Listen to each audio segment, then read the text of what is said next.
নমস্কাৰ, মই মানসজ্যোতি বৰুৱা আৰু আপোনালোকে চাবলৈ আৰম্ভ কৰিছে এয়া খাটাং সংবাদ। আজি আপোনালোকক কোনো বাতৰি দিবলৈ ওলোৱা নাই, কোনো দেশ বিদেশৰ খবৰ দিবলৈ ওলোৱা নাই। আজি এটা কাহিনী ক'ব বিচাৰিছোঁ আৰু কাহিনীটো হৈছে এজন যুৱকৰ জীৱনক লৈ এজন যুৱকে কৰি থকা কাম কাজক লৈ আমাৰ এই আজিৰ এই কাহিনী মানে এটা সঁচা কাহিনী। দেখাত অত্যন্ত এজন সাধাৰণ যুৱক, বয়সে এতিয়াও দুকুৰিৰ দেউনা পাৰ হোৱা নাই। এটা চৰকাৰী চাকৰি কৰে তেওঁ। সৌসিদিনালৈকে চাকৰিটো স্থায়ী নাছিল। আজি একমাহ ডেৰ মাহৰ পূৰ্বে তেওঁৰ চাকৰিটো স্থায়ী হৈছে। তাৰ আগলৈকে অস্থায়ী এটা চাকৰি, সীমিত পৰিমাণৰ দৰমহা।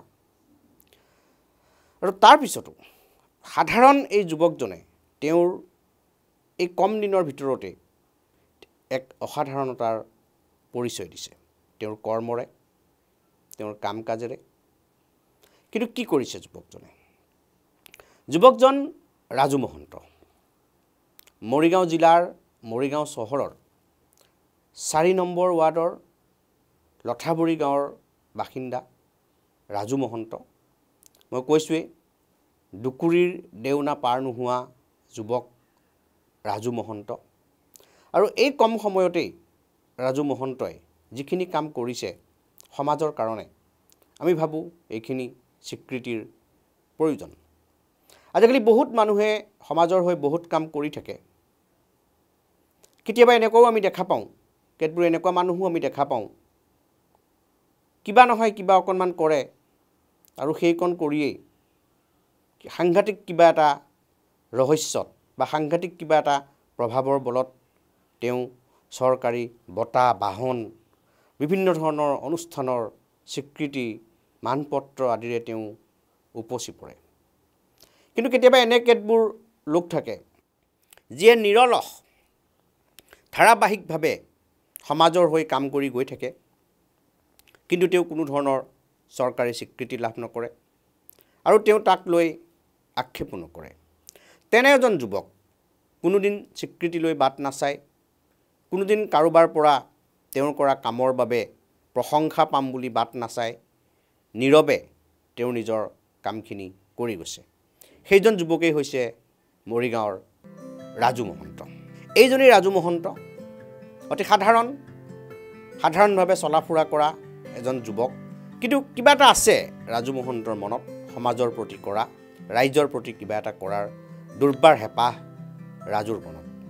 আৰু এই হেঁপাহৰ বাবেই, ৰাইজৰ বাবে, সৰ্বসাধাৰণ লোকসকলৰ বাবে কাম কৰাৰ যিটো হেঁপাহ, সেই হেঁপাহৰ বাবেই ৰাজুৱে 2005 চনত জন্ম দিছিল সহায় অসম নামৰ এটা স্বেচ্ছাসেৱী সংগঠন। সহায় অসম নামটোৱেই দিছিল সহায় অসম নামৰ এটা স্বেচ্ছাসেৱী সংগঠন জন্ম দি ৰাজু মহন্ত আগুৱাই আহিছিল সমাজৰ হকে কাম কৰিবলৈ। এতিয়াও কৰি আছে। কি কৰে ৰাজুৱে, কি কৰে সহায় অসমে? এটাকৈ মই আজি দৰ্শকসকলক তাৰে কিছু কথা ক'বলৈ চেষ্টা কৰিম। আৰু পুনৰবাৰ কৈছোঁ, এই কাৰণেই ক'বলৈ চেষ্টা কৰিছোঁ যে কিছুমান মানুহে কোনো ধৰণৰ স্বীকৃতি অবিহনেই নিৰলস কাম কৰি গৈ থাকে, আৰু ইয়াৰ বিপৰীতে কিছুমান মানুহে কিবা এটা কৰিয়েই ঢাক ঢোল বজাই চৰকাৰৰ বৰ স্বীকৃতি লাভ কৰে, বিভিন্ন অনুষ্ঠান প্ৰতিষ্ঠানৰ পৰা বঁটা বাহন লাভ কৰে। মই কিছুমান বুলি কৈছোঁ, আৰু এনেকুৱা নহয় যে সকলো, কিছুমানে এইটো কৰে। তাৰ বাহিৰে কিন্তু এনে বহুত মানুহ আছে যিসকলে অতি নীৰৱে প্ৰচাৰ বিমুখ হৈ কাম কৰি যায় সমাজৰ বাবে। তেনে এজন যুৱক ৰাজু মহন্ত। মৰিগাঁও জিলাখনকে নিজৰ সামাজিক কৰ্মৰ আধাৰ হিচাপে বাছি লৈছিল ৰাজু মহন্তই। আৰু সেই অনুসৰি সহায় অসম নামৰ যিটো ৰাজুৰ নেতৃত্বত চলা সহায় অসম নামৰ যিটো স্বেচ্ছাসেৱী সংগঠন, সেই সংগঠনটোৰ কৰ্মৰ পৰিসৰ আছিল, প্ৰথম অৱস্থাত আছিল মৰিগাঁও জিলাখন, এখন পিছপৰা বানপানীগ্ৰস্ত খহনীয়াগ্ৰস্ত জিলা মৰিগাঁও। বহুতে সৌ সিদিনালৈকে ভেঞ্চাৰ জিলা বুলি আখ্যা দিছিল মৰিগাঁও জিলাখনক। সেই জিলাখনকেই কৰ্মৰ আধাৰ হিচাপে লৈ ৰাজু মহন্ত আগুৱাই গৈছিল, সহায় অসম আগুৱাই গৈছিল।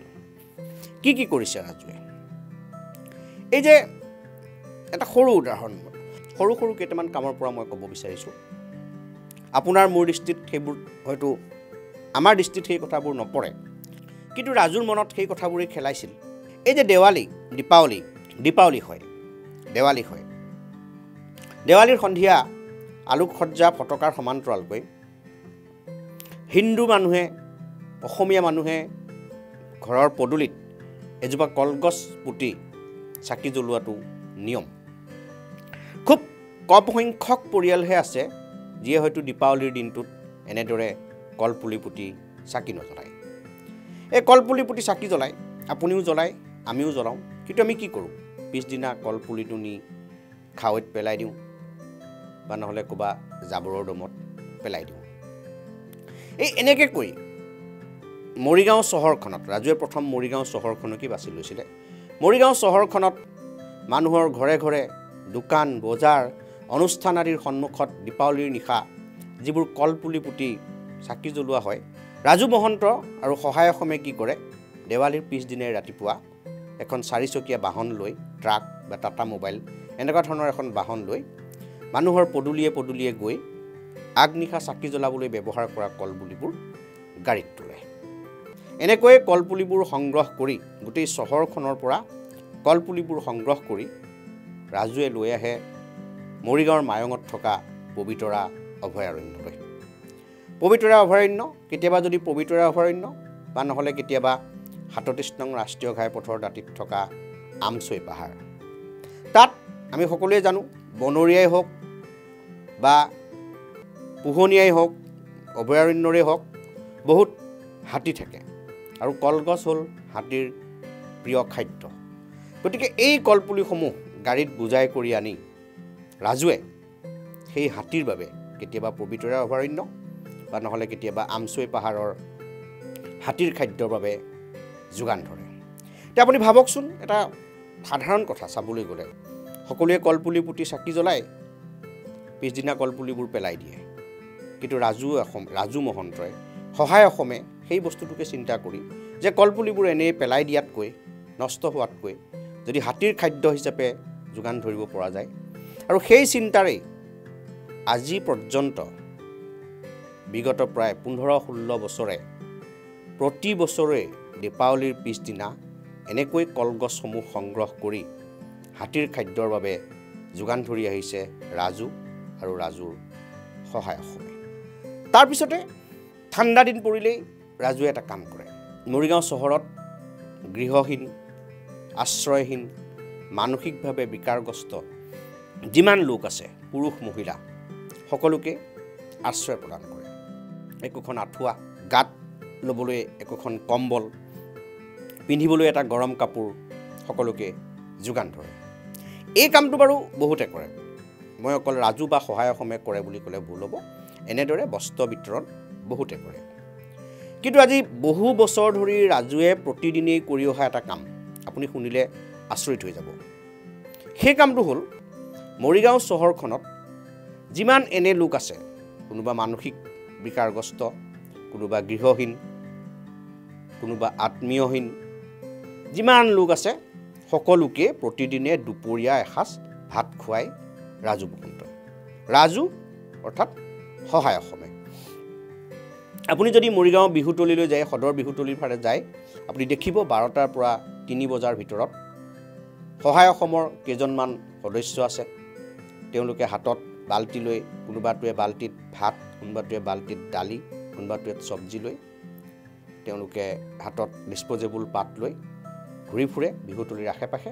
আৰু এতিয়া জনা হৈ গ'ল, যিসমূহ আশ্ৰয়হীন, গৃহহীন এনে লোক আছে, তেওঁলোকেও জনা হৈ গ'ল যে ইমান সময়ত বিহুতলীত খাদ্যটো হ'ব, আৰু তেওঁলোকো আহি সেই সময়ত উপস্থিত হয়হি।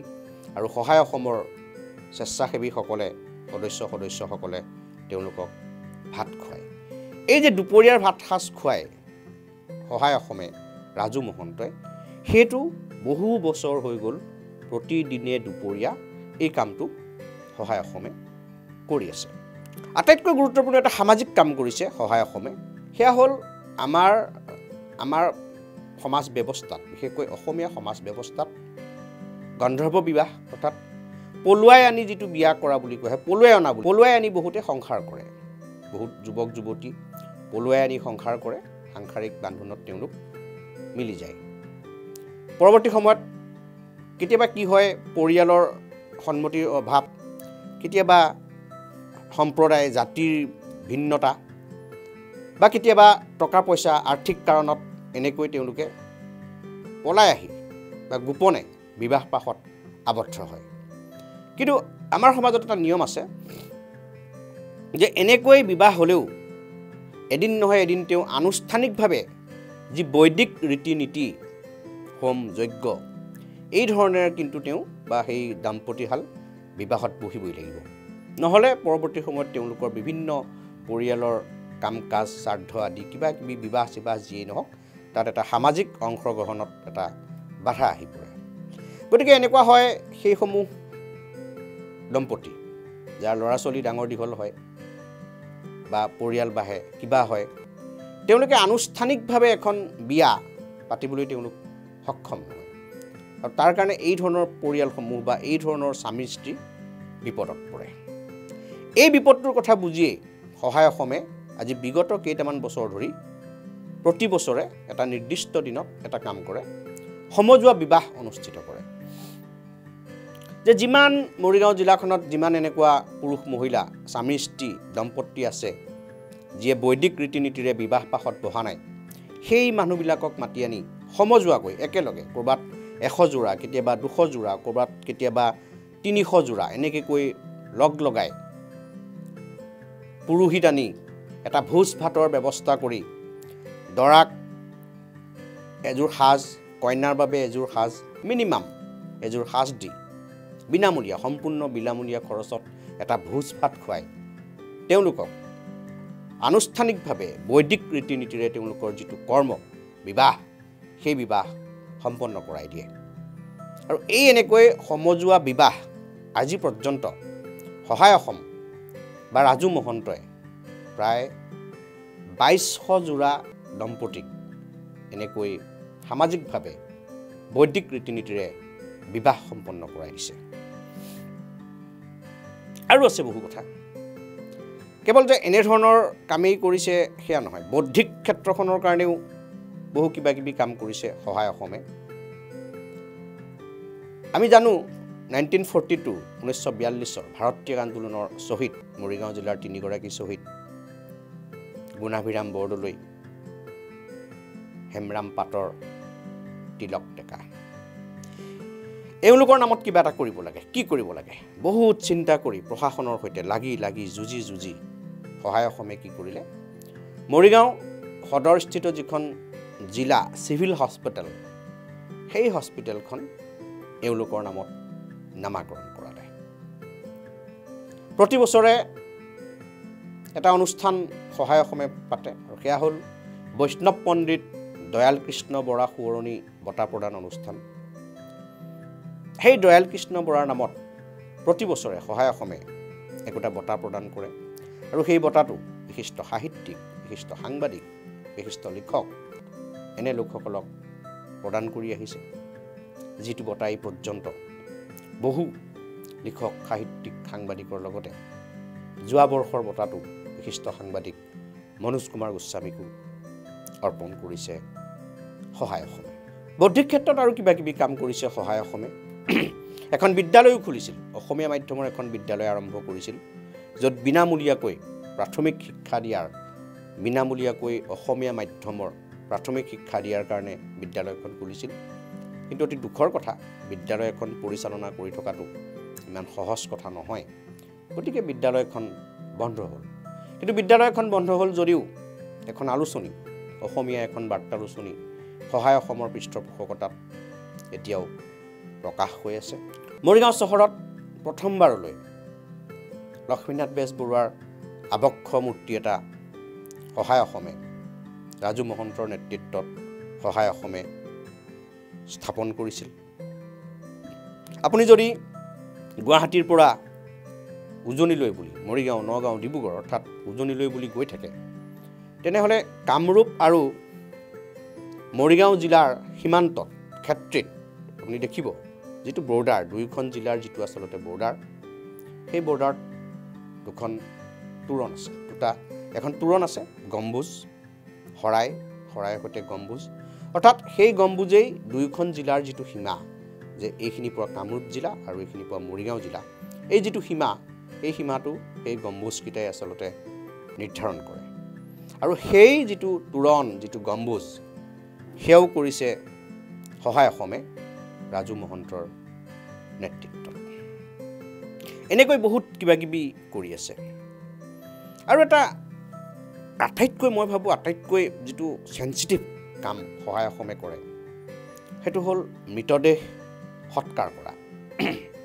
আজিকালি যেতিয়াই তেতিয়াই কিছুমান অচিনাক্ত মৃতদেহ উদ্ধাৰ হয় য'ত মৰিগাঁও ইয়াৰ ব্যতিক্ৰম নহয় চহৰ এলেকাতে হওক গ্ৰামাঞ্চলতে হওক ক'ৰবাত পুৰুষ মহিলা যিয়েই নহওক অচিনাক্ত মৃতদেহ উদ্ধাৰ হয় মৃতদেহবোৰ প্ৰশাসন বা আৰক্ষী লোকে লৈ আহি থানাত ৰাখে যাৱতীয় ৰীতি নীতি কৰাৰ পিছত হাস্পতালত ৰাখে মৰ্গত ৰাখে কিন্তু কেতিয়াবা কি হয় পৰিচয় উদ্ধাৰ নহয়েই কিছুমান মৃতদেহৰ আৰু আত্মীয়ও নাহে কোনো যেতিয়া পৰিচয়হীন আত্মীয় নথকা মৃতদেহ আহে তাক লৈ প্ৰশাসন যথেষ্ট বিমূৰত পৰে কি কৰিব তেওঁলোকক আৰু তেতিয়াই আহি সহায় অসম উপস্থিত হৈহি আৰু সহায় অসমে তেতিয়াই হিন্দু হ'লে হিন্দু মুছলমান হ'লে মুছলমান যেনেকৈ হয় আৰু নিৰ্ধাৰণ কৰা হয় সেই মৃতদেহটোক সহায় অসমে নি সৎকাৰ কৰাৰ সম্পূৰ্ণ ৰীতি নীতিৰ মাজেৰে সৎকাৰ কৰাৰ কামটো কৰি আহিছে সহায় অসমে মই ভাবোঁ এইটো এটা